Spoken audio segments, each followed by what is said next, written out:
E a turma do agro, esta quarta-feira foi marcada também por essa carta enviada pelo governo norte-americano, onde o presidente dos Estados Unidos, Donald Trump, aplica uma tarifa de 50% sobre produtos importados do Brasil.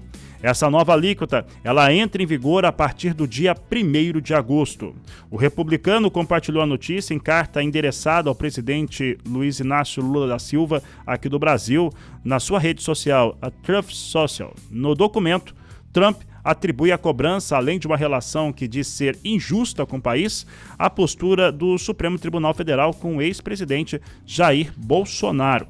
O impacto imediato no mercado foi evidente. Produtos como aço, alumínio, agronegócio brasileiro devem sentir essa pancada. O dólar disparou, a bolsa desabou e é por isso que eu recebo o meu amigo João Pedro Cuti Dias aqui nos nossos estúdios. Ele que é analista de mercados e conversa um pouco conosco para tentar entender esse momento, já que a gente deve ter, João Pedro, o Brasil fazendo uma retaliação, né? E eu creio que isso é pior por enquanto está ruim para o empresário brasileiro, que é péssimo para todo mundo, mas para o empresário brasileiro e para o consumidor americano. Mas o governo brasileiro pode tornar isso ruim também para o consumidor brasileiro, é isso? Bom dia. Bom dia a todos vocês. Acontece o seguinte, aqui no Brasil tem duas questões que têm sido discutidas. Uma questão política, outra questão econômica. Nós exportamos para os Estados Unidos 41 bilhões de dólares, o segundo maior parceiro comercial do Brasil. Tanto na área industrial, aço, alumínio, celulose, como na área de alimento, da agropecuária. É o nosso segundo maior comprador de carne bovina do Brasil, são os Estados Unidos. Agora, quando você coloca, o presidente Lula hoje vai fazer uma reunião, vai colocar a lei da reciprocidade, se ele colocar essa lei, colocar a mesma coisa em cima dos produtos importados americanos, nós vamos ter mais um imposto no Brasil, porque tarifa é imposto, é dinheiro que vai para o governo que não tem função social nenhuma. Esse dinheiro vai ser gasto em emendas, vai ser gasto em outras coisas, não em benefício do brasileiro. Na questão da agropecuária, por exemplo, uma coisa que chama atenção é o seguinte, nós não vendíamos quase nada para os Estados Unidos há 5 anos atrás. Hoje ele passou a ser o segundo maior comprador nosso. Por que isso? Porque o americano tem uma carne bovina que custa $120 a arroba. A nossa custa 55, 56 dólares a arroba. Agora caiu, porque o dólar subiu. Sim, tudo bem, mas nessa faixa aí, um pouquinho mais, um pouquinho menos. Então, o que acontece? O americano, ele está com dificuldades secas na região de criação de gado, a falta de animais de reposição e tal. O que ele está fazendo? Ele está engordando os bois dele a 800, 700, 800 quilos. Ou seja, tem muita gordura. O americano consome carne bovina, 50% da carne bovina é na forma de hambúrguer. Fazer hambúrguer com graxa não deve ser coisa muito boa. Então, o que eles fazem? Eles compram a carne brasileira, especialmente carne de vaca, barata, eles compram a menos de 5 mil, 4 mil. É carne de dianteiro e de preferência de vaca. Eu creio que sim. Por quê? Para poder fazer um blend, ele pega a nossa carne, que é uma carne de animal jovem, que é um animal sem muita gordura, não tem marbre, não tem gordura entremeada. O que ele faz? Mistura com a carne dele e faz um hambúrguer. Então ele vai ter que arrumar outro fornecedor no mercado mundial para atender esse tipo de carne, o que não vai ser fácil de encontrar. Suco de laranja é outro produto que nós exportamos muito dessa área de alimentos. As lideranças dizem que não tem ideia do que vai acontecer com o mercado. Não tem, porque o problema deles é o seguinte, o grande polo cítrico dos Estados Unidos era a Flórida. A Flórida, com as doenças, especialmente do greening e outras doenças no setor de citros, ela perdeu muito a capacidade de produção. Importa da onde? Importa do Brasil. Então, o que acontece? Você vai ter os consumidores americanos e os consumidores brasileiros vão ter um novo imposto, que é a tarifação. O americano vai ter a tarifação em cima da carne, em cima do suco laranja e outros produtos. Agora mesmo, o próprio órgão de proteção ambiental americano, EPA, se não me falha a memória, ele estava aumentando a participação dos biocombustíveis no diesel, na gasolina, etc. Quem que é o país que pode fornecer produtos para produzir biocombustíveis? É o Brasil.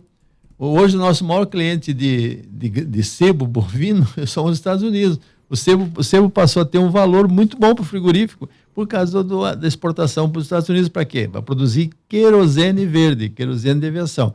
Ou seja, quem vai perder com isso são os consumidores americanos e nós, consumidores brasileiros. O produtor brasileiro vai perder? Eu acho que sim, um pouco vai também, porque nós vamos ter que redirecionar essa carne para outros países. Mas é engraçado, Fabiano, mês passado, um país que não aparecia na estatística de importação de carne brasileira, o México, passou a ser o segundo maior importador do Brasil. Ou os mexicanos sabiam alguma coisa antes de nós, porque eles importaram um volume maior que os Estados Unidos, inclusive, em junho. Eu creio que vai acontecer o que acontece com o Chile. O Chile importa do Brasil carne barata, exporta os cortes mais nobres para os Estados Unidos. Eles têm um acordo comercial, alguma coisa assim com os Estados Unidos e faz isso. Eu creio que o México vai importar a nossa carne e vai exportar hambúrguer para os Estados Unidos. É muito provável. Uma questão eu estava calculando aqui, porque o Brasil exporta a carne bovina para os Estados Unidos e tem uma limite, né? Uma cota de 65 mil toneladas, né? Que é muito pequeno. 15 dias de janeiro acaba. Acabou no dia 16 de janeiro, exatamente. E aí você já passa a pagar uma tarifa, que era de 26%, mais os 10% que estavam eram 36%.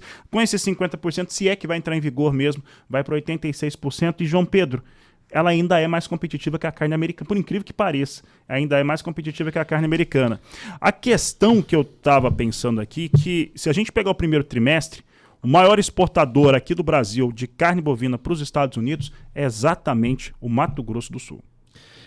O Mato Grosso do Sul, a pecuária nossa é muito boa, graças a Deus. E nós produzimos, e outra coisa, nós produzimos um bovino de acordo com a expectativa do futuro no mundo, não é só nós produzimos o bovino com capim. O americano, ele desmama o bezerro e vai para o confinamento. Eles têm que usar molho para poder dar um pouco de sabor à carne, ao passo que nós não. Mas o que chama atenção nessa brincadeira é que tudo isso vai virar imposto. Isso que eu fico preocupado. E imposto não é um dinheiro bem aplicado. Não sei nos Estados Unidos, mas aqui no Brasil, com certeza absoluta, não é um dinheiro bem aplicado. Então, eu fico preocupado com isso. Nós vamos quem trabalha vai ser prejudicado e não vai receber nenhum bônus desse problema. João Pedro, se a gente pegar os desdobramentos, a gente tem um conflito sobre a ótica de crenças e também de como que um país e outro pensa política. Eu estou falando de um presidente de direita republicano norte-americano, um presidente de esquerda do Brasil, com influência, origem socialista, depende de como que o pessoal interpreta isso aqui no Brasil. Então a gente já tinha uma diferença, havia conflitos.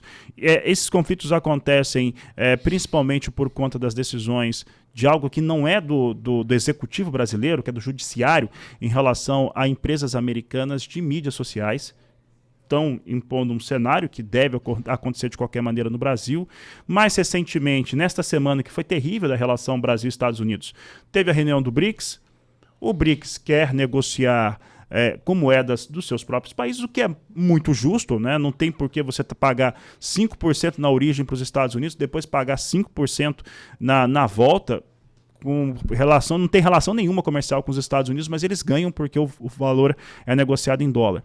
E nenhum país respondeu de uma maneira agressiva aos norte-americanos quando Trump fez o comentário, a não ser o Brasil. Foi falta de habilidade política, esses 50%? Olha, o que acontece no Brasil é o seguinte, hoje nós estamos vivendo... essa carta do Trump vai ser uma arma muito boa para a esquerda brasileira. Vão argumentar que nós estamos sofrendo ataque à nossa soberania. E não vai mudar nada. Tu acha que os 11 deuses do Olimpo, lá do STF, vão mudar o comportamento deles depois dessa carta? Não vão, eles vão continuar fazendo o que eles sempre estão fazendo. E o presidente Lula, o fato dele se ele ficasse quieto e raciocinasse e falasse menos e trabalhasse mais, seria outra pessoa. O país precisa disso. Ele peca por isso. A pessoa que fala o que quer, escuta o que não quer, ouve o que não quer, ou recebe o que não quer.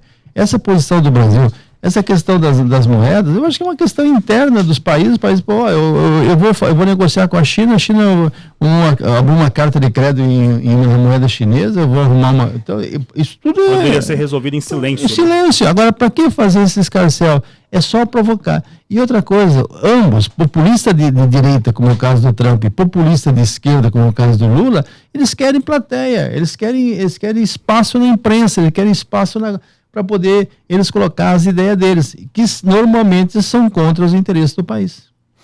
Muito bem, João Pedro Cuti Dias, obrigado pela sua participação aqui conosco.